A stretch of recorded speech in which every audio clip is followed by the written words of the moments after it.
Bonjour à toutes et à tous, je suis Virginie Baumann et j'ai le plaisir de vous accueillir aujourd'hui sur Instant Cactus, le podcast qui donne la parole à des individus inspirants, au parcours remarquable. Cet épisode s'inscrit dans le cadre d'une série consacrée aux humoristes émergents de Suisse romande.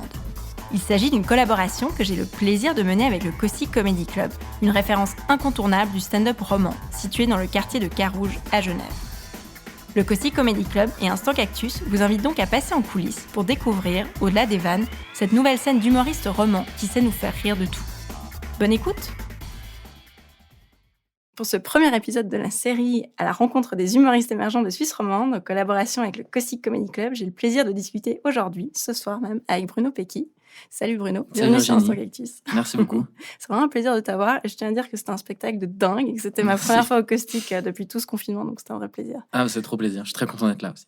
Alors tu l'as dit en spectacle, mais pour celles et ceux qui n'étaient pas là, humoriste, rêve de gosse ou pas du tout? Ouais, c'est vrai que j'en parle dans mon spectacle, c'était pas un rêve de gosse. J'ai eu pas mal de rêves de métiers différents. Je me suis souvenu hier, c'est marrant, en discutant avec des potes, qu'il y avait un moment de mon enfance où je voulais devenir astronome. Et pas astronaute, vraiment genre astronome. Ouais, je m'arrête au milieu, quoi. C'est vraiment, je suis teubé et je vais pas. Alors que astronaute, ça aurait été trop stylé. Mais non, astronome, parce que genre, je kiffais trop l'univers et tout, étudier ça et tout, sauf que je suis vraiment nul en physique et dans toutes les sciences. Donc j'ai très vite compris que c'était pas fait pour moi. Le grec ancien non plus. Le grec ancien non plus, référence au spectacle, exactement. Et après, j'ai voulu faire cuisinier. Et après, j'ai fait beaucoup de tennis de table. Genre 2010 à mes 15 ans, je faisais vraiment ça. Donc c'était pas une blague. Ah ouais, non, c'était okay, pas une blague. Ouais, c'était vraiment ça. Ouais, 2010 à mes 15 ans, je faisais genre 5 fois par semaine des entraînements, le week-end on était en tournoi et tout. Et donc à un moment, j'étais là, j'aurais kiffé être pongiste. Mais je t'avoue qu'il y a très peu de pongistes professionnels en Suisse. Effectivement. Même ça existe, je pense, à bout d'un moment, si tu deviens vraiment un des meilleurs d'Europe, tu peux émerger. Ouais, exactement. Ouais. Donc, tu as procédé un peu par élimination. Mais c'était un peu par élimination, ouais. Après, je suis arrivé au collège, je savais toujours pas ce que je voulais faire. Mais j'ai découvert le théâtre au collège, parce que j'ai eu des cours de diction en première année. Et là, j'étais là en mode, ok, c'est trop stylé, j'ai envie de faire du théâtre. Donc, je me suis inscrit au conservatoire populaire. J'ai fait quelques années de théâtre. Là, j'arrive à ma dernière année de collège, travail de maturité. Donc, travail de fin d'études, quoi. Et à Genève, on a la chance de pouvoir faire ce qu'on veut. Et j'avais un peu l'exemple de ma sœur qui, quand elle avait mon âge, elle avait fait un livre pour enfants. Donc, c'était un truc vraiment purement artistique et tout. Et j'étais là, comme je t'ai dit, je suis nul en sciences, donc je vais pas faire de recherche scientifique. Et à la base, je voulais faire quelque chose de théâtral, donc une pièce ou quelque chose comme ça. Mais j'avais toujours eu ce truc de... Je kiffais les humoristes, quoi.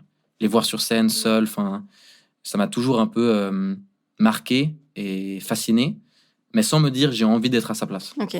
Juste, j'étais là, genre, waouh, c'est incroyable. Je trouve ça cool, quoi. Ouais. Okay. Mais sans connaître, je savais absolument pas comment c'était. Un peu l'envers du décor. Ouais, exact. Ouais. Et en fait, un de mes potes au théâtre, son meilleur pote, avait fait comme TM un one-man show. Et j'étais là, ok, donc c'est possible de faire ça. Et donc, j'étais allé voir et tout, c'était très cool. Et j'étais là, à Saussure, dans mon collège, personne n'a fait ça. Go faire ça, quoi.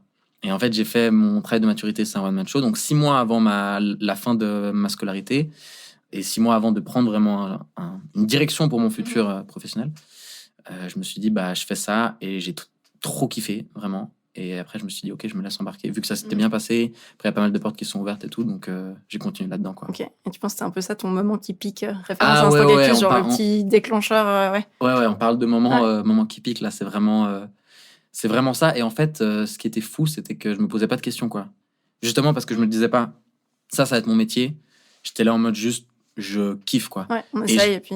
Ouais, exact, ouais. Vraiment, je suis allé avec naïveté. Je savais pas ce qu'il fallait pour faire un spectacle. Je savais pas combien de temps ça prenait. Je savais pas à quel point c'était difficile de retenir le texte, à quel point c'est difficile d'être nu devant un public. Enfin, j'étais pas nu sur scène, mais disons, genre, d'être à nu, ouais, vraiment.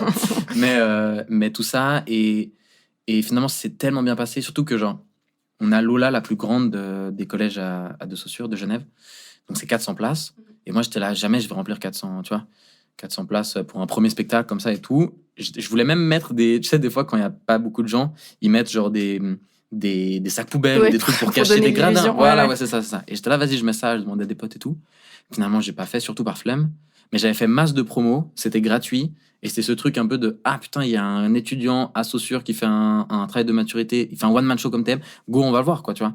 Okay. Et je pense qu'il y en avait, il y avait déjà mes potes, tous ceux du collège avec qui je passais du temps et tout, qui étaient là pour me soutenir. Il y avait des profs à moi. Je pense qu'il y avait quand même des gens qui étaient là en mode on vient Et si c'est gênant, ça va être drôle, on pourra se raconter ça pendant 10 ans. Et moi, j'aurais dû m'exiler dans un autre pays. Parce que toi, à ce stade-là, tu avais quoi, 17, 18, 19 J'avais ans 18 ans. Ouais. 18 ans. Pas le tract, tu te disais pas, ça va être l'enfer et tout. Quand même. En fait, énormément, mais c'était un tract dissipé sur plusieurs mois. J'ai ce souvenir vraiment très marquant où je valide mon TM. Donc, où j'envoie mon truc, je clique sur le. Je valide le sujet de mon TM. Donc, je suis là, ok, là, je peux plus revenir. J'ai plus le choix, je suis obligé de le faire. Et je l'ai préparé avec tellement. Je pense que c'est l'un des trucs de ma vie que j'ai le plus été organisé.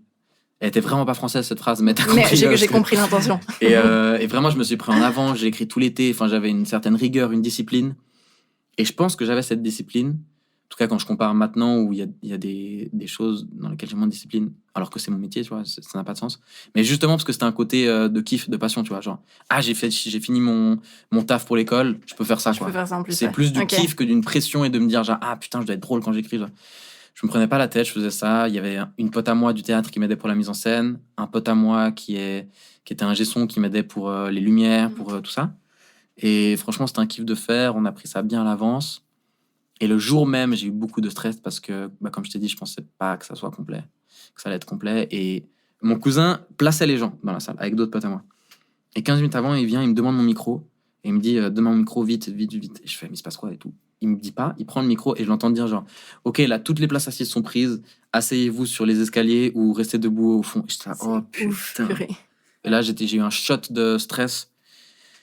Et finalement, c'est trop bien passé. Le public était vraiment genre en feu. Enfin, c'était genre incroyable. Et c'est vraiment ma scène préférée, toute gravée à jamais, je pense. Ouais, de ouf. Et j'ai ce souvenir, justement, tu parlais d'instant cactus. Là, c'était vraiment le cas parce que grande salle, noir complet, je vois pas le public. Et juste, je dis des choses sur scène, je me balade sur une grande scène et j'ai des rires, mais de 500 personnes. Du coup, c'est vraiment genre une vague que j'ai jamais eue. Je savais pas ce que c'était. J'avais fait quelques scènes avant, mais pas devant 500.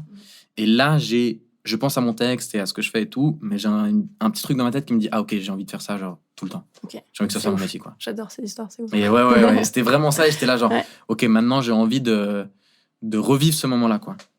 Et évidemment, je l'ai toujours pas. Enfin, évidemment non, mais je l'ai toujours pas revécu parce que là, c'était mon spectacle dans une grande salle et je me dis que c'est un peu ça me motive dans des moments où je veux pas où je veux arrêter, mais où je me pose des questions, où j'ai des doutes et tout. Parce que là, je me dis, ok, si tu travailles assez fort, tu pourras revivre ce que tu as vécu là. Bon, c'est un peu la magie des premières fois. On a toujours envie de les revivre et puis en fait, ça se passe pas vraiment comme ça. De ouf, ça se passera peut-être pas comme ça, mais c'est juste ce truc de. Parce que normalement, un spectacle, tu prends plusieurs années pour le faire en stand-up. Et avant de jouer devant autant de personnes, ton heure entière, ça peut être 5 ans, 10 ans, enfin, tu vois. Et donc, je pense même que si j'avais pas goûté ça, je sais pas si j'allais avoir la force mentale de continuer, de me dire, genre, ok, il faut. Donc, j'ai eu un peu le. Je sais pas, j'essaie de trouver une métaphore. J'ai eu le dessert au moment de l'amuse-bouche, j'étais là, ok, faut pas que. Non, ça marche pas parce que j'ai dit, faut pas que je mange trop pour me garder pour le dessert. Je trouve pas de métaphore, mais tu vois, le truc de. Ok, voilà ce que t'as eu, c'est pas ce que t'auras tout de suite parce que tu le mérites pas, vu que t'as pas assez travaillé. Mais tu sais que c'est kiffant, quoi. Voilà, tu peux l'avoir et tu kifferais. Okay. Et c'est quoi le style alors, Bruno Pecky ? Parce que comment tu trouves ton style en fait ?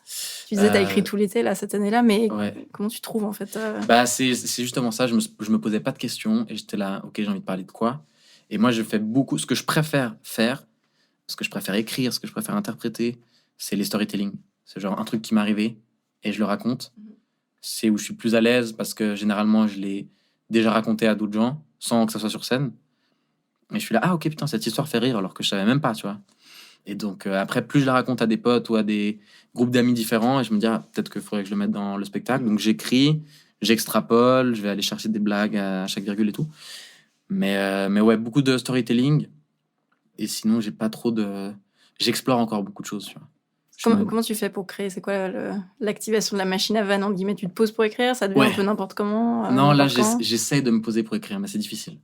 C'est difficile d'avoir cette discipline-là et me dire chaque matin, genre, comme un travail, tu vois. Me dire, genre, ok, à 8h, je me mets à mon bureau et j'écris des blagues. Et ça, j'arrive pas, j'ai besoin vraiment d'une deadline.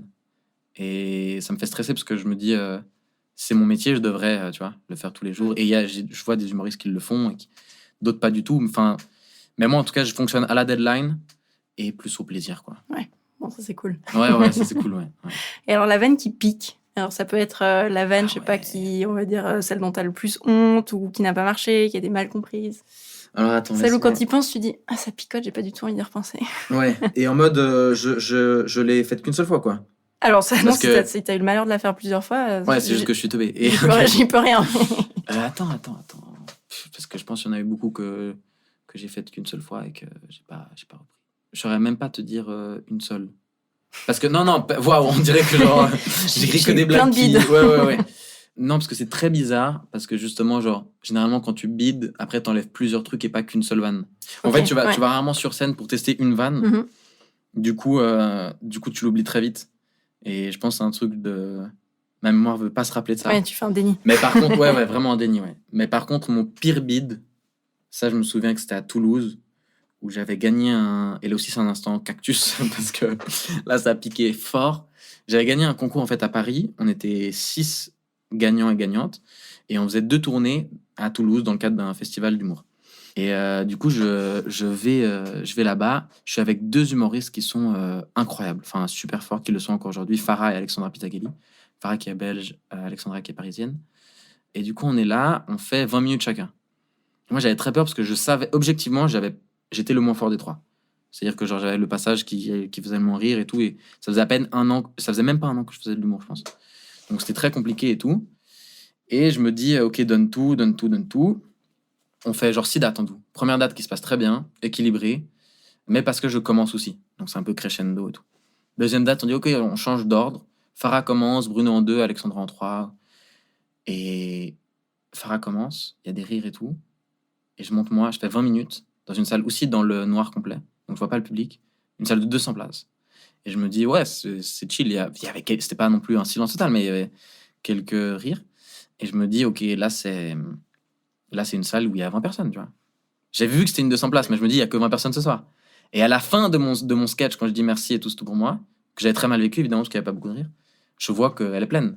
Et je me dis, oh putain, ok, donc là, je viens de faire un immense but. Et j'étais très mal. Et c'est ce soir-là qu'il y a une dame qui est venue nous voir à la fin, qui a dit, Alexandra, super, vous avez un style très grinçant, mais à la fois poétique, j'adore. Farah, oh, vous êtes engagée, qu'est-ce que vous êtes drôle. Et alors vous, on a très vite compris que vous n'étiez pas là pour nous faire rire. Mais c'était excellent. Et vraiment, et j'étais très content d'avoir Farah et Alexandra qui étaient là, genre, t'inquiète, c'est normal de vivre ce genre de truc. Et après, c'est tellement des moments où tu sais pas comment... Tu sais, en vrai, c'est comme une rupture amoureuse ou des moments de vie où tu sais pas comment... consoler une personne, tu vois. Ouais. T'as pas de mots, tu dois juste vivre le truc et le laisser passer. Il faut que ça passe et tu vas pas lui dire ça ira mieux après parce que certainement ça ira mieux après, mais en fait il faut faire ton deuil en 10 minutes. Exactement, ouais. Mais et Farah, je me souviens, elle m'avait dit ce truc incroyable. Farah, qui est, elle est de Bruxelles et elle connaît Stromae et elle me disait genre, mais tu sais, Stromae, il me racontait au début et tout, il a déjà joué devant pas beaucoup de gens, personne l'écoutait et tout. Je suis là, oui, mais c'est Stromae. Maintenant il peut look back et dire c'est ça. Moi j'ai pas de truc de, tu vois. Et du coup, on se marrait. Après, on dédramatise et on rigole de ça, quoi. Et t'arrives justement à dézoomer un peu et te dire, ok, bon, c'est ma personnalité sur scène, ça a pas marché cette fois-là, mais ça veut pas dire que ça marchera pas la fois d'après. T'arrives à te sortir de ton propre corps ou... Ouais, un peu maintenant, je pense. Mais avant, pas du tout, parce que je me rendais pas compte justement de tout ce process, de tous ces trucs de, ok, tu vas sur scène, tu vas dire quelque chose, t'as un style que tu vas proposer, ça peut passer comme ça peut casser, mais c'est pas que tout est acheté, tu vois. Là, c'était vraiment genre mes 20 meilleures minutes à ce moment-là, tu vois. Et je prenais pas en conscience de tout l'aspect scénique et artistique du métier, quoi. Donc là, c'était plus, ok, ma personne, vraiment, je suis une merde, quoi. C'est vraiment... donc là, c'était dur. Mais là, maintenant, un peu moins, quoi. Je me dis vraiment... Je prends du recul par rapport à ce que je fais. Et je me dis juste, j'ai pas assez travaillé, quoi. Mais c'est pas moi, enfin, c'est pas... Ouais, tu te remets en question différemment, ouais. Ouais, je remets en question mon travail et je remets pas en question ma personne. Ouais. Et donc ça aide beaucoup. Pas ton talent d'humoriste, en guillemets, mais peut-être le travail que tu avais mis sur ce spectacle-là. Okay. Exact. Pour parler de choses un peu plus positives que ça. Oui. D'ailleurs, ça me fait rire, parce que dans ton spectacle, puisqu'on enregistre juste après, tu parlais de peur de l'engagement. Ouais. Alors, je voulais te parler de l'engagement que tu avais avec le Caustic Comedy Club, puisque tu as été résident pendant un moment. Alors, je crois que ça va se changer parce que tu feras un peu une nouvelle aventure, mais je voulais parler un peu de cet état de résident. Ça t'apporte quoi de jouer chaque mois? Alors, même si on sort du Covid, donc chaque mois, c'est un peu biaisé, mais dans une vie antérieure, comment c'était de jouer tous les mois, en fait? Ça t'apporte quoi? C'est marrant que tu fasses la transition avec la peur de l'engagement, parce que peut-être que ça a à voir avec ça aussi.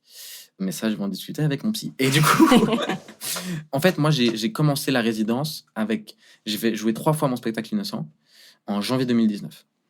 Et là, c'était la première fois que je jouais 3 fois de suite un spectacle d'1 heure. C'était incroyable et tout. On l'avait préparé pendant des mois avec les filles et tout. C'était vraiment carré de ouf. Pendant le premier semestre aussi, genre, on rebossait à chaque fois et tout, on rebossait. Et après, en fait, j'ai vite eu des choses en humour. J'ai vite fait des chroniques pour Couleur 3, des vidéos avec Tataki, des soirées privées ou d'autres trucs et tout. Et donc, pendant très longtemps, je mettais mon spectacle. Enfin, j'ai mis mon spectacle en deuxième plan, quoi. En mode genre, ah, j'ai ça, bah, je vais faire ça parce que c'est demain que je dois rendre. Et mon spectacle, oui, il est dans une semaine, mais j'ai déjà 1 heure écrite, donc je vais pas rebosser dessus, quoi. Et donc, je le mettais pas comme priorité, alors que je pense que c'est ce qu'il faut faire quand tu as la chance d'être en résidence, quoi. Parce que c'est une chance incroyable, tu vois, genre, en France, avant d'être en résidence dans un théâtre et de pouvoir jouer ton heure à intervalles réguliers, que ce soit 1 mois, 1 semaine, peu importe, tu as des années, tu dois faire vraiment tes preuves et machin. Et le caustique donne cette opportunité à des humoristes locaux de pouvoir jouer chaque mois ton heure entière, quoi. Donc ça, c'est incroyable et c'est comme ça que tu progresses.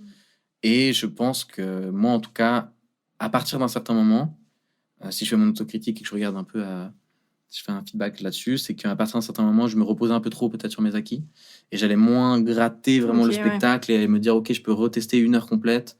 C'est ce que j'allais te demander. Est-ce que tu testes des nouvelles choses à chaque fois ou est-ce que tu prends pas de risque et tu te dis je joue mon spectacle et je teste plutôt des trucs dans, je sais pas, les plateaux d'humour ou... Bah en fait, avant, j'essaie de tester ça à chaque fois et ça, la version que tu as vue là n'est pas du tout la même. Ça a beaucoup changé, la structure, ce dont je parle, les thèmes, tout ça a énormément changé. Mais il y a ce truc de, si tu veux tester des choses, il faut les avoir écrites, tu vois. Et donc, si je laisse mon spectacle sur un plan secondaire, bah, je bosse pas dessus et donc je reprends le spectacle du mois passé. Et donc, pour moi, comment je l'ai vécu, c'était toujours une frustration de me dire genre, ah, mais là, je joue en janvier de n'importe quelle année. En février, j'ai l'impression de jouer mon spectacle de janvier. Tu vois ce que je veux dire ? Je vois ce que tu veux dire. Ouais. Et donc, d'être un peu... comme en fait, voilà, comme ce soir, où genre, là, on est en mai 2021. Putain, on est Fast forward. Ouais. On est en mai 2021 et j'ai l'impression d'être en novembre 2020. Parce que la dernière fois que j'ai joué cette version-là, c'était en novembre 2020. Okay. Et là, après, c'était vraiment un choix de me dire, genre, je teste pas de nouvelles choses, parce que j'ai écrit quand même des nouvelles choses. Mais je me dis, je teste pas de nouvelles choses ce soir, juste pour reprendre un peu ce rythme d'heures de spectacle et de trucs.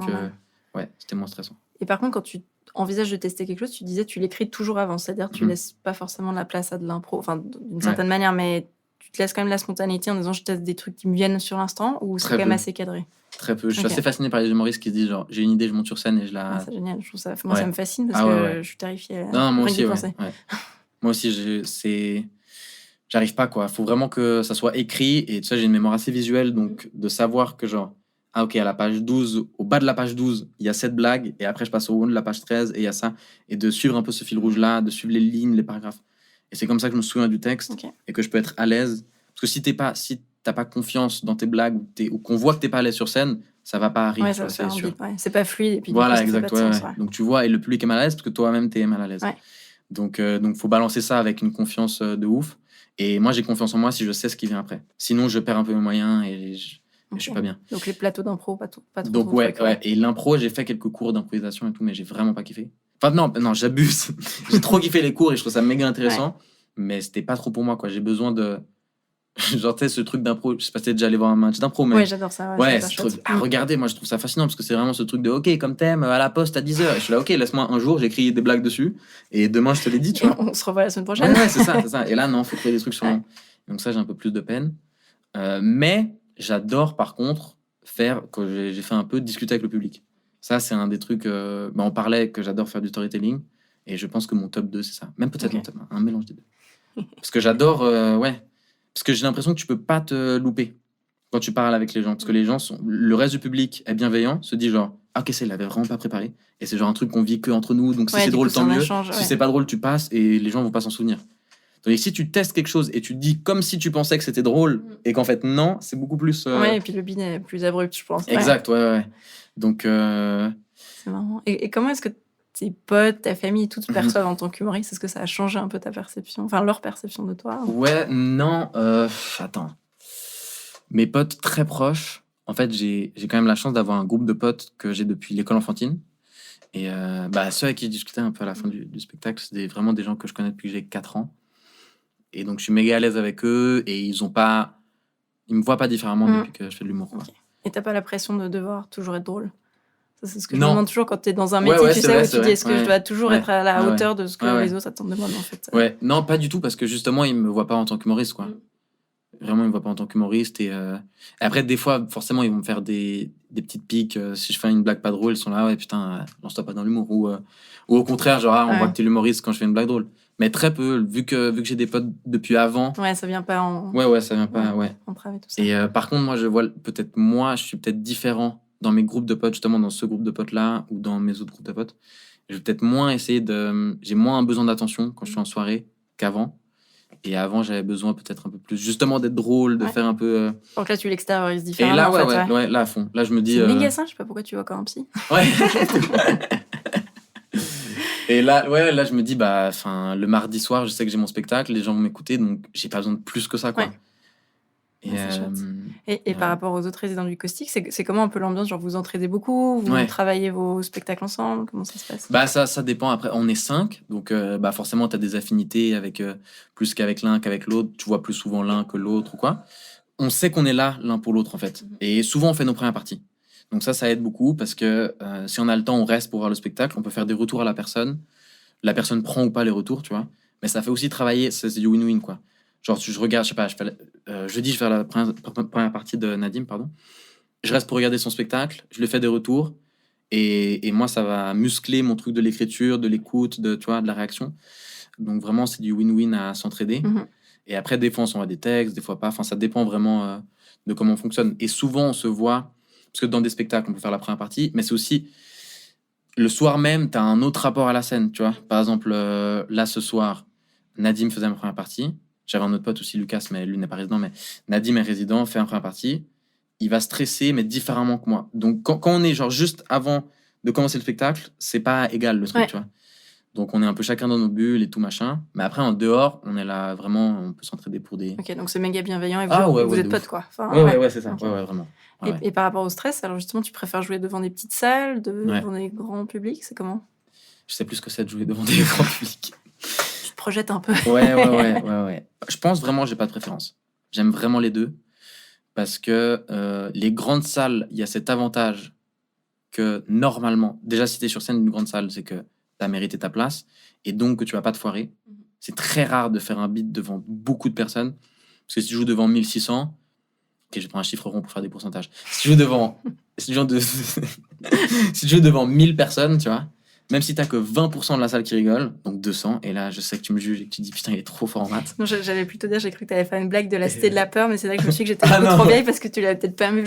Je l'ai même pas vu, effectivement. Ouais. Mais ça, c'est plus mon inculture cinématographique. mais tu vois, tu joues devant 1000 personnes, tu fais une blague, il y a que 20% de la salle qui rigole, ça fait déjà 200 personnes, et t'as pas l'impression de bider. Le public n'a pas l'impression que tu bides, toi, t'as pas l'impression de bider, donc c'est chill. Tu joues devant 20 personnes. Ce soir, on est 17, en période de Covid, donc aussi qu'on est 17, qu'on est complet. Donc ouais, prenons 20, on arrondit. 20% de la salle rigole, ça veut dire 4 personnes. Ouais, je suis fort, ouais. Putain. Well done. Wow. Calcul mental. 4 personnes rigolent, c'est gênant. Ouais. Si t'as que 4 personnes. Tu vois ce que je veux dire? Oui, forcément. Donc, l'intensité va pareil. Ouais, c'est ça. Donc, mais c'est paradoxal parce que t'as moins de pression, tu dis tu peux moins louper, mais t'es quand même devant plus de monde. Donc, t'as plus de pression, c'est un mélange de. Mais je pense que ça. C'est un peu une équation, quoi. Je fais que des rêves mathématiques. C'est ça, au final. T'as complètement loupé ta carrière en maths, finalement. Et par rapport au fait d'avoir fait ses armes dans une petite salle, de pratiquer ici, c'est quoi l'avantage? Ah ouais, ça, c'est trop bien pour après, parce que la plupart des salles que je fais, c'est des petites salles, tu vois. C'est rare que je fasse des grandes salles. Si je fais des grandes salles, c'est que je suis sur un plateau où il y a des gens beaucoup plus connus que moi, et les gens viennent voir ces gens beaucoup plus connus. Donc, la plupart des salles que je fais, c'est des petites salles, donc ça permet juste d'être à l'aise, quoi, dans des capacités comme ça. Et moi, j'adore ça parce que c'est... justement, je te disais, j'adore parler aux gens. Je peux pas faire ça dans une grande salle. Ouais. Tu peux, mais du coup, c'est encore plus risqué. Là, par contre, c'est plus risqué de... Ouais, il faut bien tomber, quoi. Ouais, exact. Ouais. Là, tu crées peut-être une intimité différente aussi dans une petite salle. À fond. Ouais, t'as vraiment ce truc d'intimité, ce truc de... On est une famille pendant 1 heure. Enfin, donc, j'adore les petites salles aussi pour tester, pour jouer, pour parler avec les gens. Et après, quand tu as vraiment du matériel sûr, les faire dans une grande salle, c'est jouissif, quoi. C'est vraiment incroyable. Mais là, comment moi, je vois le spectacle et l'avancée des choses, j'aimerais bien plus bosser en plateau. plus tester dans des plateaux, plus... Faut te mettre un peu en danger, quoi. Ouais, mais peut-être mettre un peu en danger, ouais.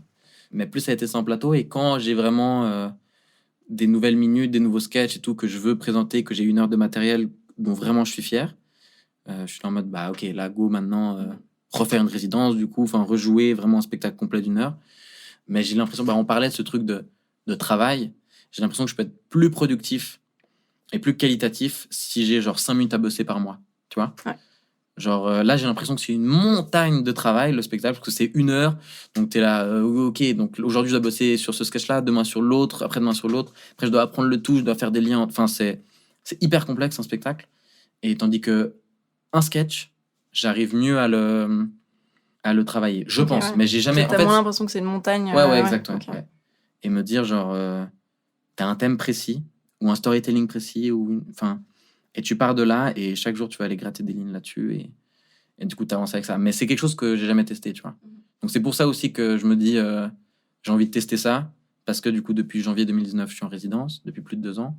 C'était trop cool, mais là, j'ai envie d'avancer peut-être différemment. Ouais. Donc, autant tester une autre manière de travailler, quoi.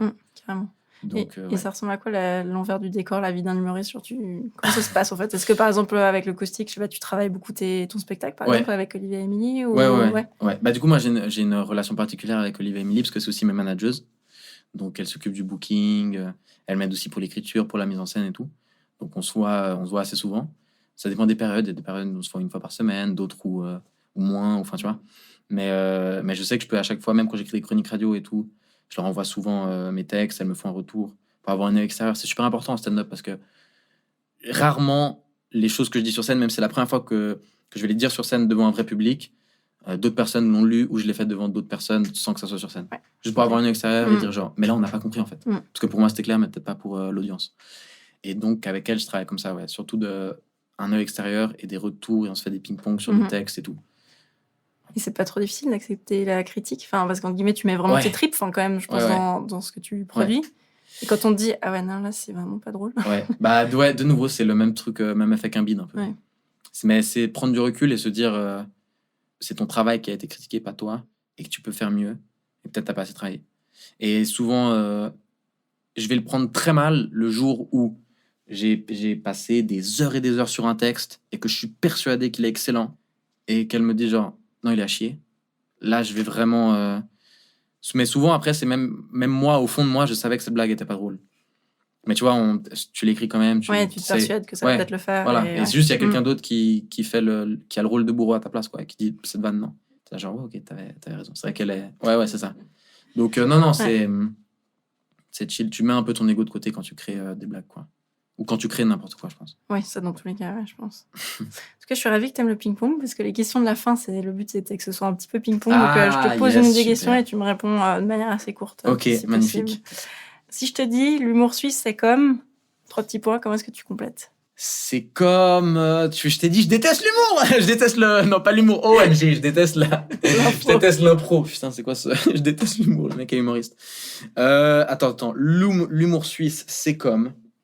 C'est quelque chose de... Ouais, mais après, tu vois, je peux pas dire... l'humour suisse, c'est comme de l'or. Parce que c'est méga... C'est comme du chocolat, c'est comme... Non, mais je voulais prendre un truc suisse. Mais de l'or, non, vraiment de l'or. C'est-à-dire que genre, c'est rare, mais c'est précieux. Il y en a pas beaucoup, mais... la qualité par rapport au nombre d'habitants. Et là, je parle de l'humour roman. Je connais pas l'humour salémanique ou tessinois. Sujet plus délicat. Ouais. Mais l'humour roman, non, très peu. En termes par rapport à genre la France qui est immense, le Québec ou la Belgique, mais très peu, mais très qualité. C'est ça que j'essaie de dire depuis maintenant 3 minutes. C'est joli ce que tu dis. Ouais, donc là, c'était plutôt un ping-pong, c'était vraiment partie d'échec, quoi. Qu'est-ce qu'on va dire? Si tu étais, je sais pas, un super-héros, ton super-pouvoir, ce serait quoi?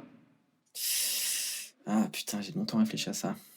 Et je pense que mon super-pouvoir, ce serait de me... Ouais, je pense téléporter, ce serait mon truc préféré. Déjà, j'ai pas de temps de voyage. C'est très chill, genre t'as fini un truc éprouvant, t'as pas un retour à la maison à faire. C'est méga écologique. On n'en parle pas assez, hein, mais... C'est vrai, t'as raison. Mais très écolo. Je pourrais arrêter de prendre l'avion, mais continuer à faire des voyages de ouf. Donc ouais, se téléporter direct. Cool. Est-ce que tu préfères dans ta vie d'humoriste? Ce que je préfère dans ma vie d'humoriste, être sur scène. Concis, facile. Ouais. Alors, les questions un peu de fin. Si tu avais pu te donner un conseil quand tu as commencé, ce serait quoi? Travail dur. et doute moins. En fait, je te donnerais tellement de conseils. Mais surtout, travail dur, quoi. Je mets beaucoup d'importance sur le capital travail et que je pense qu'il n'y a que ça qui peut faire changer les choses. Ouais, travaille dur et pense moins, en vrai. Ce que j'ai fait pour le TM, pour One Man Show et ce que j'ai kiffé. J'ai beaucoup travaillé, mais sans me rendre compte que c'est du travail parce que j'aime ça. Et je doutais moins et je me posais moins 25 000 questions comme aujourd'hui. Du coup, on arrive à la fin. Donc, si on veut te suivre, te retrouver, te découvrir, ça se passe comment? Ça se passe où? Ça se passe surtout sur les réseaux sociaux, principalement Instagram. Donc, c'est @bubpeki, B-U-B-P-E-K-I. Et là-dessus, je mets toutes mes chroniques que je fais en radio, mes dates de spectacle. Je partage mes vidéos aussi que je fais avec Tataki et tout ça. Donc, ouais, Instagram principalement et un peu Facebook. Cool, merci beaucoup. Merci à toi. On arrive ainsi à la fin de cet épisode. J'espère qu'il vous a plu. N'hésitez pas à suivre le Caustic Comedy Club sur les réseaux sociaux et à en découvrir la programmation sur le site www.causticcomedyclub.com. Un grand merci à toutes et à tous pour votre écoute et je vous donne rendez-vous pour le prochain épisode.